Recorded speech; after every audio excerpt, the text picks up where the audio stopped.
ਅਗਲੀ ਗੱਲ ਕਰੀਏ ਆਪਾਂ ਡੱਲੇਵਾਲ ਸਾਹਿਬ ਦੀ ਕਿਸਾਨੀ ਸੰਘਰਸ਼ ਦੀ। ਪੰਜਾਬ ਸਰਕਾਰ ਇਹ ਦਾਅਵਾ ਕਰ ਰਹੀ ਹੈ ਸ਼ਰਮਾ ਜੀ, ਕਹਿੰਦੇ ਕਿ ਡੱਲੇਵਾਲ ਮੈਡੀਕਲ ਸਹੂਲਤ ਲੈ ਲੈਣਗੇ। ਉਹ ਮੰਨ ਗਏ ਨਹੀਂ ਜਾਂ ਉਹਨਾਂ ਦੇ ਨਾਲ ਕੋਈ ਇਹਨਾਂ ਦਾ ਡਾਇਲੋਗ ਖੁੱਲਿਆ ਹੋਣਾ ਹੈ। ਬਸ ਕਹਿੰਦੇ ਕੇਂਦਰ ਗੱਲਬਾਤ ਕਰ ਲਵੇ।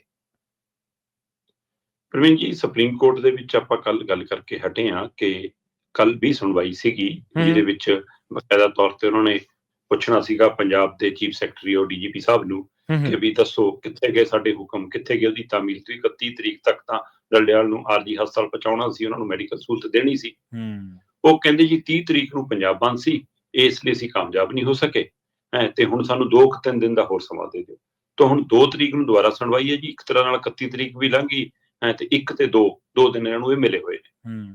ਸੋ ਹੁਣ ਇਹਨਾਂ 2 ਦਿਨਾਂ ਦੇ ਵਿੱਚ ਪੰਜਾਬ ਸਰਕਾਰ ਕੀ ਕਰਦੀ ਹੈ ਕੀ ਨਹੀਂ। ਪਰ ਜਿਹੜਾ ਐਫੀਡੈਵਿਟ ਸੁਪਰੀਮ ਕੋਰਟ 'ਚ ਦਿੱਤਾ, ਜਿਹੜਾ ਐਡਵੋਕੇਟ ਜਨਰਲ ਸਾਹਿਬ ਨੇ ਉੱਥੇ ਆਪਣੀ ਤਕਰੀਰ ਦੇ ਵਿੱਚ ਗੱਲ ਰੱਖੀ, ਉਹਦੇ ਵਿੱਚ ਉਹਨਾਂ ਨੇ ਕਿਹਾ ਕਿ ਡੱਲੇਵਾਲ ਸਾਹਿਬ ਮੈਡੀਕਲ ਸਹੂਲਤ ਲੈਣ ਲਈ ਤਿਆਰ ਨੇ, ਉਹ ਗੱਲਬਾਤ ਲਈ ਵੀ ਤਿਆਰ ਨੇ, ਬਸ਼ਰਤੇ ਕੇਂਦਰ ਗੱਲਬਾਤ ਕਰ ਲਵੇ।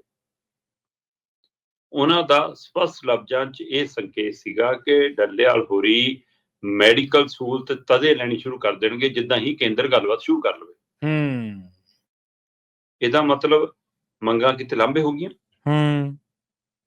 ਜਿਹੜੀਆਂ ਮੰਗਾਂ ਲਈ ਮਰਨ ਵਰਤ ਹੈ, ਉਹ ਮੰਗਾਂ ਇਹ ਨੇ ਕਿ ਇਹ ਮੰਗਾਂ ਕੇਂਦਰ ਪ੍ਰਵਾਨ ਕਰੇ, ਜਿਹਨਾਂ 'ਚ MSP, ਕਰਜ਼ਾ ਮਾਫੀ ਹੈ ਨਾ, ਲਖੀਮਪੁਰ ਖੀਰੀ ਵਾਲਾ 700 ਤੋਂ ਵੱਧ ਕਿਸਾਨ ਜਿਹੜੇ ਸ਼ਹੀਦ ਹੋਏ ਉਹਨਾਂ ਦੇ ਪਰਿਵਾਰਾਂ ਨੂੰ ਨੌਕਰੀਆਂ, ਮੁਆਵਜ਼ਿਆਂ ਵਾਲਾ।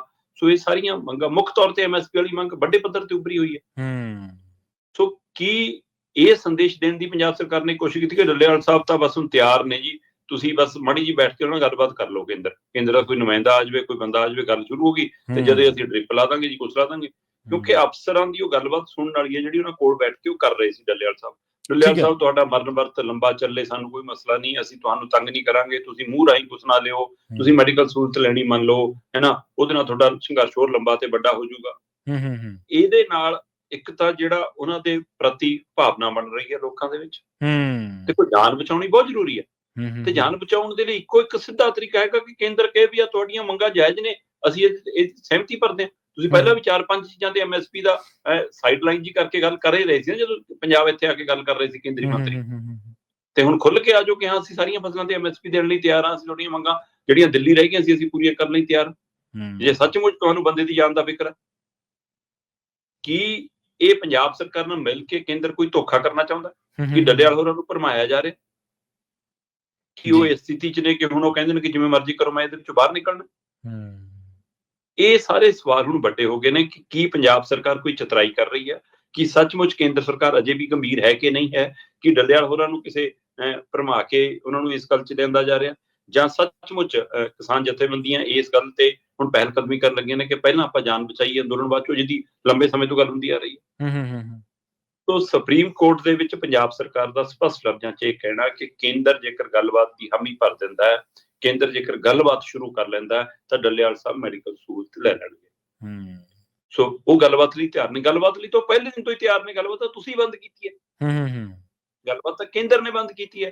ਕੇਂਦਰ ਦਾ ਨੁਮਾਇੰਦਾ ਮੁੜ ਕੇ ਆਇਆ ਹੀ ਨਹੀਂ, ਵਿਚੋਲਾ ਸਾਡਾ ਮੁੜ ਕੇ ਲੱਭਿਆ ਹੀ ਨਹੀਂ। ਸੋ ਸਥਿਤੀ ਹੈ ਜੀ। ਸੋ ਹੁਣ ਇਸ ਪ੍ਰਕਿਰਿਆ ਤੋਂ ਜਦੋਂ ਅੱਜ 37ਵੇਂ ਦਿਨ 'ਚ ਮਰਨ ਵਰਤ ਦਾਖਲ ਹੋ ਗਿਆ ਔਰ ਲਗਾਤਾਰ 2 ਦਿਨਾਂ ਤੋਂ ਬਲੱਡ ਪ੍ਰੈਸ਼ਰ ਇੱਕਦਮ ਘੱਟ ਵੱਧ ਰਿਹਾ, ਉਸ ਸਥਿਤੀ ਦੇ ਵਿੱਚ ਫਿਕਰਮੰਦੀ ਕਾਫੀ ਵਧੀ ਹੈ। ਤੇ ਇਹ 2 ਜਨਵਰੀ ਤੱਕ ਹੁਣ ਸਰਕਾਰ ਤੇ ਪ੍ਰਸ਼ਾਸਨ ਤੇ ਉਹ ਅਧਿਕਾਰੀ ADGP ਸਾਬਕਾ ਜਸਕਰਨ ਸਿੰਘ ਹੋਰੀ ਜਿਹੜੀ ਇਹ ਸਾਰੀ ਟੀਮ ਦੀ ਅਗਵਾਈ ਕਰ ਰਹੇ ਨੇ, ਉਹ ਕਿਹੜੇ ਨੁਕਤੇ ਨਾਲ ਮਤਲਬ ਕਿ ਡੱਲੇਵਾਲ ਹਸਪਤਾਲ ਤੱਕ ਲੈ ਕੇ ਜਾਣਗੇ, ਇਹ ਦੇਖਣ ਵਾਲੀ ਗੱਲ ਹੈ। ਜੀ ਬਿਲਕੁਲ। ਨਾਲੇ ਜਿਹੜਾ ਇਹ ਸੰਵਾਦ ਰੋਕਿਆ ਗਿਆ ਸੀ, ਇਹ ਤਾਂ ਸਰਕਾਰਾਂ ਤਰਫੋਂ ਹੀ ਰੁਕਿਆ ਨਾ। ਜਿਹੜੇ ਸਾਲਸੀ ਸੀਗੇ ਅੱਜ ਕੱਲ੍ਹ ਕਿਤੇ ਨਜ਼ਰ ਨਹੀਂ ਆ ਰਹੇ। ਅੱਜ ਕੱਲ੍ਹ ਤਾਂ ਹਾਲ ਚਾਲ ਪੁੱਛਣ ਵੀ ਉਹ ਪਹਿਲਾਂ ਗੁਣਾ ਗਣਿਤ ਕਰ ਰਹੇ ਨੇ ਕਿ ਕਿਵੇਂ ਪਹੁੰਚਿਆ ਜਾਵੇ, ਕਿੰਨਾ ਡੈਮੇਜ ਹੋਊਗਾ, ਕੰਟਰੋਲ ਕਿਵੇਂ ਹੋਊਗਾ, ਫੋਰਸ ਕਿੰਨੀ ਲਾਉਣੀ ਪਊਗੀ, ਟਾਈਮ ਕਿੰਨਾ ਲੱਗੂਗਾ, ਕਿਤੇ ਮੁਰਦਾਬਾਦ ਤਾਂ ਨਹੀਂ ਹੋ ਜੂਗੀ। ਉਹ ਤਾਂ ਇਸ ਗੁਣਾ ਗਣਿਤ 'ਚ ਫਸੇ ਹੋਏ ਨੇ ਜੀ। ਨਹੀਂ ਪ੍ਰਵੀਨ ਜੀ, ਜਿਸ ਤਰ੍ਹਾਂ ਉੱਥੇ ਕਿਸਾਨਾਂ ਦੀ ਨਜ਼ਰ ਹੈ ਸਰਕਾਰ ਤੇ ਕਿ ਸਰਕਾਰ ਕੋਈ ਵਧੀਕੀ ਨਾ ਕਰੇ, ਕੋਈ ਜ਼ੋਰ ਜ਼ਬਰਦਸਤੀ ਨਾ ਕਰੇ। 2000 ਤੋਂ ਵੱਧ ਕਿਸਾਨ ਉੱਥੇ ਪਹਿਰੇਦਾਰੀ ਤੇ ਹੈ ਲਗਭਗ ਪੂਰਾ ਦਿਨ ਰਾਤ, ਹੈ ਨਾ। ਤੇ ਉਹਦੇ ਵਿੱਚ ਜੇਕਰ ਪੁਲਿਸ ਜ਼ੋਰ ਜ਼ਬਰਦਸਤੀ ਕਰਦੀ ਆ ਤਾਂ ਉਹਦੇ ਨਾਲ ਨੁਕਸਾਨ ਕਿਹਦਾ ਹੋਊਗਾ? ਪਬਲਿਕ ਦੇ। ਕੋਈ ਤਰ੍ਹਾਂ ਚਾਹੇ ਉਹ ਪੰਜਾਬ ਪੁਲਿਸ ਦੇ ਜਵਾਨ ਨੂੰ ਕੋਈ ਨੁਕਸਾਨ ਪਹੁੰਚੇ ਤੇ ਚਾਹੇ ਕਿਸਾਨਾਂ ਨੂੰ ਕੋਈ ਨੁਕਸਾਨ ਪਹੁੰਚੇ, ਤੇ ਉਹਦਾ ਅਸਰ ਪੂਰੇ ਪੰਜਾਬ ਤੱਕ ਜਾਣ ਦਾ ਖਤਰਾ ਖੜਾ। ਪੰਜਾਬ ਦੁਬਾਰਾ ਬਹਿਬਲ ਕਲਾਮ ਰਗਾੜੀ ਨਹੀਂ ਚਾਹੁੰਦਾ। ਬਿਲਕੁਲ ਸਹੀ, ਬਿਲਕੁਲ ਸਹੀ। ਇਸ ਗੱਲ ਦਾ ਇਲਮ ਪੰਜਾਬ ਸਰਕਾਰ ਨੂੰ ਹੋਣਾ ਚਾਹੀਦਾ ਹੈ, ਇਕੱਲੇ ਅਫਸਰਾਂ ਦੇ ਧੱਕੇ ਚੜ ਕੇ ਨਾ ਕੋਈ ਪੰਗਾ ਲੈ ਲੈਣ। ਸਹੀ, ਬਿਲਕੁਲ ਸਹੀ, ਬਿਲਕੁਲ।